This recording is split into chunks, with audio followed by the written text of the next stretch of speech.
I wanna be the very best that no one ever was. Alright, so good evening everyone. Thank you for joining our meeting as we do our project in cruise tourism. Okay, so before we start, ayan, mm, we, the group 1, um, had decided to interview Mr. Vincent Gabriel Benavice as he had an experience on his cruise experience last term. Ayan. So, malalaman po natin ang kanyang mga experience sa sa kanyang pagsakay bilang isang passenger sa cruise na kanyang Sorry, medyo maingay. ayan. Okay, ayan. So, nandiyan na po ba si Mr. Vincent? Yes, nandito na. Ayan, alright. So, as we begin our interview proper, meron lang po kaming inihandang, I think, 11 questions. Ayan. 11 questions na kayang-kaya naman pong sagutin. Ayan. So, just answer straightforward, and if you want to say something, you are free po na ibahagi yan sa amin. Okay po? Okay. Alright. So, Mr. Vincent, let's proceed to our first question. Ayan. Kindly introduce yourself po. What is your name, age, year, and the year you had undergone cruising? So, I'm Vincent Gabriel P. Benavice. I'm 22 years old. And nag-cruise kami, I think last year yun, di ba? If I'm not mistaken. Sa ni Sir Hernanden, sa cruise tourism. Di ba may cruise tourism di kayo? Yes, po. Yeah. So, yeah. Okay po, thank you po. Next, second question. What cruise naman po or cruises yung inyong nasakyan? Ayan, it's either a destination, cruise line, and ilan po yung days na yon or yung length of days of stay niyo po? Yan. Yung namin, yung cruise experience namin last year, that's the very first time na nag-take ako ng cruise sa sa Hong Kong siya. And alam ko yung cruise line is Resorts World 1. Kung sa pagkakaalala ko, Resorts World 1 yun. Based din dun sa sinend kong picture sa inyo. And nagtagal siya for 3 days and 1 night, I guess. Kasi di ko masyado maalala. Pero, ayun, siguro mga 3 days kaming nandun sa Hong Kong. Nag-roam around the vicinity of Hong Kong, ganyan. And we had mga ang tawag dito, mga excursions, ganyan. So, yeah, masaya. Ayan, so exciting naman pala yung naging experience ni Mr. Vincent sa kanyang cruise experience. Now, we have Miss Casey Francisco for her question po. Hello po. Okay, Hello. so next question is, what was the most important reason you decided to try out cruising? Ayun, since you've mentioned na it's also part, yung first time mo mag-cruise, since it's part of your course last year, is there any reason bakit you decided to push na, to go try cruising? Ayun din, maliban dun sa sinabi ko kanina, yung first time ko mag-take ng cruise, yun din kasi, at the same time kasi, yun din yung time na, kumbaga first time ko rin mag-out of the country. So, siguro, medyo naging excited ako kasi parang bata pa lang ako, parang willing na talaga ako or gustong-gusto ko na talagang mag-out of the country, kasama yung mga friends, family, ganyan. So, siguro yun na rin yung naging opportunity para makapag-join ako or maka-experience ako ng cruise and at the same time out of the country pa, di ba? So, yun. Okay. Ayun, it's nice kasi first time mo din pala Yes. out of the country. Next question po is, what were the other motives you had for cruising? Ayun, nung nakasampa ka na sa cruising, were there other motives na, ayun, you wanted to try out, or may alam po ba kayo currently about cruising na gusto nyong itry nung time na yun? Okay. So, nung na kami, syempre, may cruise tourism na kami, nandun na kami mismo sa destination namin. Nung doon na kami sa loob ng cruise, syempre, sabi ko sa sarili ko, gusto ko i-try lahat talaga. Gusto kong i-explore yung ang mga ino-offer nila, mapa food, mapa activities, kung ano-ano man kasama yung mga classmates ko. Kasi syempre, di ba, para sulit din yung bayad. And yeah, maliban dun sa pagiging highly encouraged na i-take namin yung cruise tourism last year kaya under the supervision of Sir Hernan. So, yun.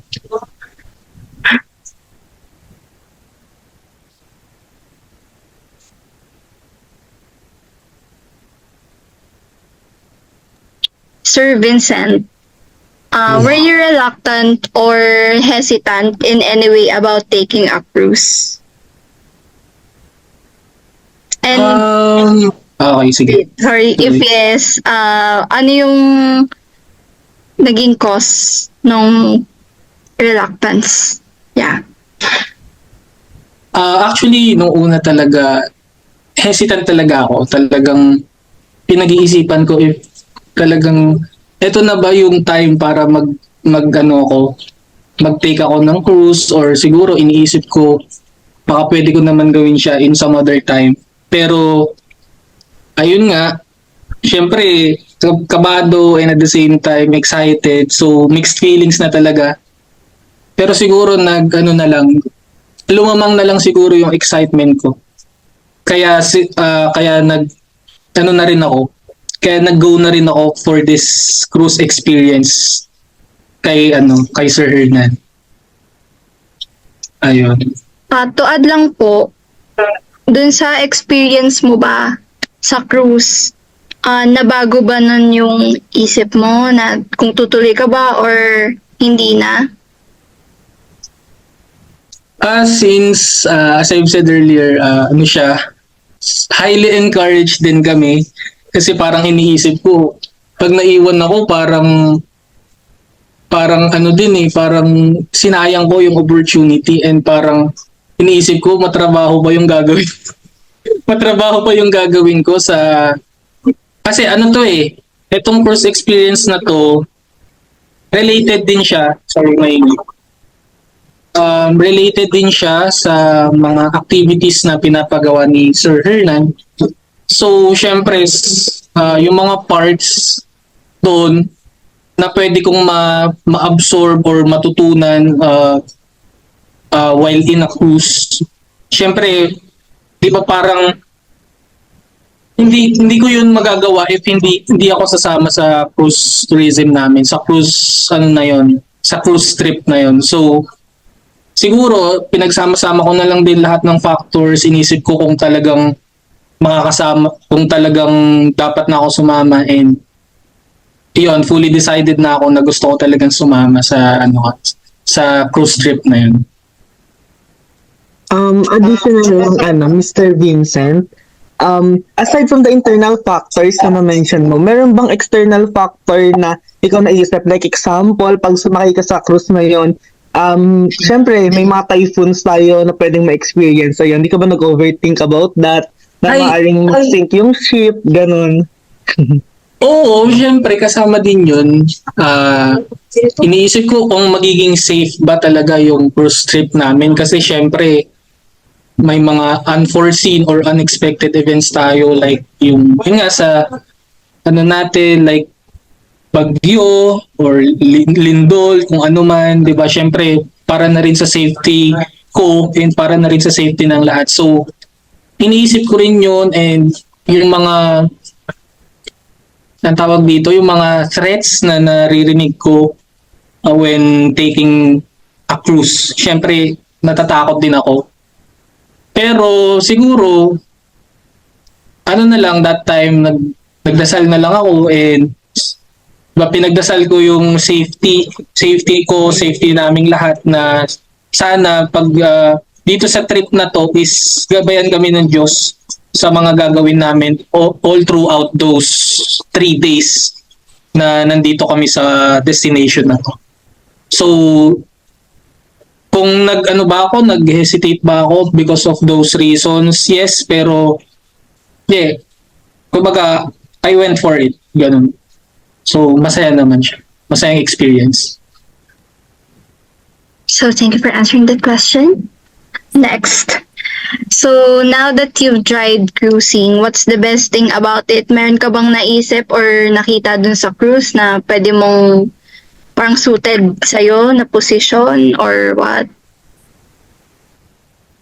What's the best thing about it? Actually, lahat ng pwede mong ma-experience, masasabi kong best sa akin. Kasi syempre, parang nakakapanibago. Yung nga, sabi ko kanina, first time, and syempre gusto kong mag-explore. Doon din kasi ako natuto kung ano yung mga hindi ko pa natututunan sa kumbaga by the book lang nababasa ko siya, pero kapag nandun ka na sa mismong experience na yun, syempre sobrang saya, sobrang fulfilling na ma-experience mo yun ng ikaw bilang bilang guest ng cruise trip na yun. So ayun din, syempre I got to meet with other people, and I had the chance na makipag-interact sa mga ibang sa foreign people, 'di ba, sa mga foreigners, especially sa mga Chinese ganyan. So kumbaga na-realize ko rin na ganun pala yung experience when I am talking to them, when we are talking to them. So syempre, and masarap din sa pakiramdam na I got to meet other Filipinos dun sa cruise. And syempre nakipagkwentuhan at inas din namin sila kung ano ba yung feeling na dun nagtatrabaho sa cruise. And syempre sinasabi nila may mga positive, may mga negative, pero that's completely normal. Naiintindihan ko naman yun kasi hindi naman to, 'di ba, guaranteed na all throughout is puro ups lang. Syempre may mga downs din, and yung mga factors na kailangan mo i-consider bago ka magtrabaho sa barko, baga. So ayun, sobrang dami kong natutunan, and siguro that's the best thing for me, yung talagang experience ko, yung knowledge na nakuha ko while in that cruise trip. Ayun. Wow, that was nice. Next po, Walang script to. if magkakaroon ulit ng opportunity or chance, do you plan to take another cruise? If yes, what kind of cruise will it be? To be specific po, the destination, cruise line, and number of days. Oo naman, syempre gusto ko pa rin naman mag-take ng cruise kasi syempre parang bitin pa yun eh. Parang naghahanap pa ako ng something more, something longer than that trip itself, 'di ba? So siguro if bibigyan ako ng opportunity na makapag-travel to other countries, to other destinations, why not, 'di ba? Kasi parang 'di ba, as a student, as an aspiring tourism student, parang syempre it's part din ng pagiging tourism student natin na mag-explore tayo ng iba't ibang destinations and matuto ganyan, and get to know kung ano pa yung mga hindi pa natin natututunan. So kung gusto ko ba mag-take ng another cruise, yes. Kung saan, siguro wala pa akong specifics in mind pero pwedeng Korea, Japan, ganun, or siguro dito muna sa mga countries in Southeast Asia. So before ako magtungo sa ibang countries na mas malalayo, gusto ko muna mag-explore siguro dito sa sariling atin, or siguro pwede dito domestic trip, 'di ba? para mas ma-explore pa natin kung ano yung mga hindi pa natin na-explore dito sa bansa natin kasi 'di ba syempre ang dami nating mga hidden gems or mga locations na magaganda na kumbaga hindi lang natin nabibigyan ng spotlight pero I'm sure na by doing this is may explore natin yung mga yon and mas maipopromote natin domestically and internationally. So it's a good thing na meron tayong cruise tourism. Yan. Thank you po. Si V na po yung next na magtatanong. Next question po is, where did you avail your cruise trip? And magkano yung inabot niya? And ano-ano yung inclusions? And lastly, may expenses ka ba na nagastos mo na hindi kasama sa package? Ay, pwede mo sabihin yun? Sige. Okay. Yung cruise namin, so as I've said, handled siya under the supervision of Sir Hernan. So, nakipag-coordinate siya with the travel agent, particularly si Sir Don Payumo. So siguro mamimit nyo rin siya or yun din yung i-recommend ni Sir Hernan sa inyo once na mag-take na kayo ng cruise. So ayun, nag-usap-usap kami and napagkasunduan siguro mga around 50,000. Hindi ko na masyado maalala pero around 50,000 talaga siya. Kasi sabi ko, siguro sulit naman na yun kasi, di ba? Parang out of the country and, di ba, for 3 days and 1 night kayo mag-i-stay doon and syempre yung food na in-offer nila sobrang din, kumbaga, masasarap din, kumbaga, something na gusto mong matry kasi syempre as a Filipino, nasanay na tayo sa ganitong food. Kumbaga, nakakapanibago siya. Nakakapanibagong experience siya kasi I got to try I got to try their food, kumbaga Chinese food, di ba? And syempre meron ding mga doon, yung mga western, ganyan, kumbaga sari-sari talaga. Kaya, ayun, alam ko kasama din talaga yung sa binabayaran ko kaya syempre sinulit ko talaga yung experience and kung if we're talking about expenses, oo, meron akong nabili. Syempre yung mga expenses na yon something na binili ko bilang pasalubong, 'di ba? Kasi syempre hindi naman na yung kasali, it's a personal matter na yun na ikaw na yung gagastos for your wants, ganun. Lalo na nandun ka sa destination na yon. So, mga binili ko, syempre mga pasalubong for my special someone, for my family, for friends. O ba? Ayun, so, wala naman ako siguro masyadong piniling masyadong mahal kasi parang hindi na rin kaya ng budget ko. And kasi, di ba yung din doon, parang iba din yung, kumbaga mas mahal doon talaga if you're buying or purchasing sa ibang bansa. So, if converted sa Philippine peso, masyado siyang mahal. So, ayun lang yung naisip ko din na i-bilin talaga mga food, mga pasalubong for my family. So, maliban doon, syempre nung lumabas kami, parang tawag ba doon, excursion. So, pumunta kami sa mga dito? Yung parang mga stores around the vicinity of Hong Kong, ganyan. Particularly sa Sanya ata yun, Sanya, China. Parang pumunta din kami doon and nag-explore kami. So, nag-take din kami ng pictures kasama yung Sir Hernan, yung classmates na mga kasama doon. And yeah, nagbili din sila ng mga sarili nilang mga wants. So, yun.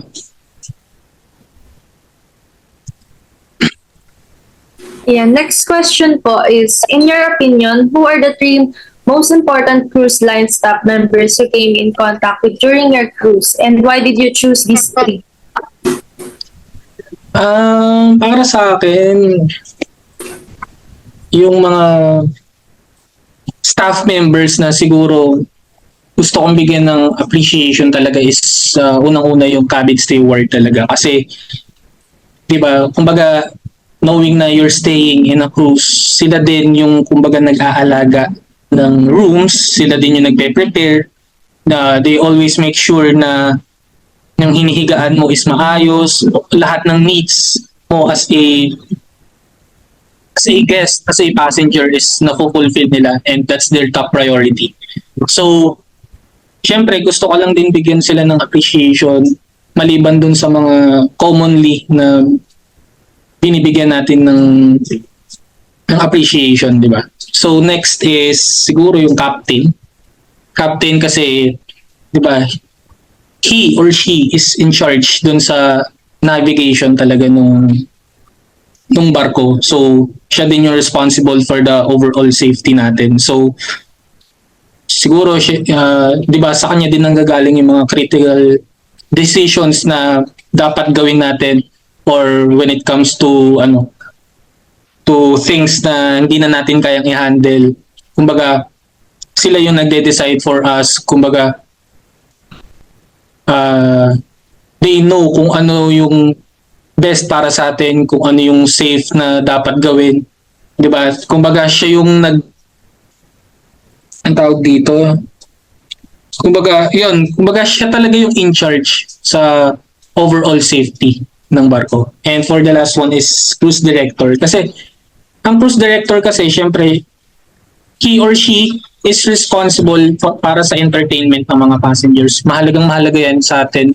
Kasi, syempre, bilang service provider, di ba, ang goal natin is, or ang priority natin is to make our guests entertained. So, sila yung nag-handle nun. They always make sure na if satisfied ba when it comes to being entertained yung mga guests natin or yung mga guests na pumupunta dun sa cruise experience na yun. So, yeah, those are the three na most important para sa akin na cruise line staff members. Okay po, so next question naman po tayo, the 10th question. So, Mr. Benedito, may plan po ba kayong mag-work sa cruise one day after nating graduate? Actually, pinag-iisipan ko rin siya. Kasama na rin naman siya sa mga plano ko. Pero as of now, syempre wala pa akong specifics in mind na, kumbaga, masasabi ko I am 100% ready or prepared na ako para sumabak sa isang cruise work or magtrabaho sa, 'di ba, sa cruise industry. Kasi syempre, 'di ba, as I've said, yung mga factors din, knowing na nakausap namin yung mga nagtatrabaho din, nakakwentuhan din namin sila. Kumbaga, syempre, mapapaisip ka rin kung go ka pa talaga dito. Kung go ka ba talaga doon, kasi let's say may ganito, may sabihin natin may kalakihan yung sahod, pero syempre you need to consider kung ano din yung mga maisa-sacrifice mo when you work in a cruise in a cruise. So syempre kung ako, nagtatrabaho ba ako? Yes, pero I'm not yet fully decided kung mag-go ako sa cruise. And syempre iniisip ko rin kung ano yung mga skills, yung yung skills na kung match ba siya doon sa trabaho na kukunin ko. Gusto ko muna na maging fully prepared sa kung ano mang gagawin ko. Pero kasama siya sa plan. Okay po. And then, for the last question, so since alam naman po natin na yung Pilipinas is isang archipelago country, do you think na yung mga cruise lines should be prioritized na isa yung sa Philippines na mag-explore sa wonders of nature? Yes. Ako, I believe na cruise lines should be prioritized. Kasi, syempre, knowing na, yun nga, we have this archipelagic nature, syempre, the Philippines, parang we offer abundant, islands, beaches, abundant coves, biodiversity na pwede nating i-explore pa. So, syempre, as I've said kanina, 'di ba? Para mas para mas mabigyan pa ulit natin or mabigyan pa natin ng spotlight yung mga mga places, so let's say from Luzon to Mindanao, para mas pa natin sila, para mas makita pa natin kung ano yung dapat na bisitahin, kung ano yung pwede nating i-offer sa mga visitors, sa mga tourists, 'di ba? So ako, syempre, gusto ko rin na priority rin yung cruise line sa atin para ayun, the main reason is para ma-explore yung mga locations or mga places na kumbaga hindi pa natin na pupuntahan. So basically yun lang naman talaga yung reason sa ngayon. Pero siguro sa mga susunod baka may mga i-suggest pa ako or may mga maisip pa tayo na pwede pa nating 'di ba mai-recommend bilang bilang tourism students, 'di ba? Isa din 'yan sa mga responsibilities natin na mag-come up kung ano yung mga unique experiences or mga possible new experiences na pwede nating may offer or mai-propose dito sa dito sa bansa natin. So, yeah, I believe na ayun, dapat siyang i-prioritize. Right, so thank you so much, Mr. Vincent Benavice. Ayan. So, thank you for sharing your cruise experience with us. And ayan, for our token of appreciation, ayan, we will follow it up na lang po. Yung certificate and yung token in our next face-to-face meeting. Ayan. Since we're, schoolmate. Ayan. Oh. So, we learned a lot and hoping na makatungtong din kami sa cruise like you. Sa aming mga future activities in this course. Ayan. So, for the other members, do you have anything else to consider or to ask with Mr. Vincent? Ayan, okay na naman po ba? Ayan. Malinaw ba, boses? Si Max, okay na naman po. Ayan. So, again, as we conclude this interview, thank you so much, Mr. Vincent, for sharing your cruise experience. And hoping that after you graduate, ayan, makonsider mo rin mag-work sa isang cruise line industry. So, thank you so much. Enjoy the rest of your night. Thank you, guys. Thank you. Thank you Thank you. po. Maaari po ba tayong mag-picture? Opo. Stop ko na po ang Sakto pala, 3 recording. minutes Maraming na lang. salamat. Mag-picture na po tayo.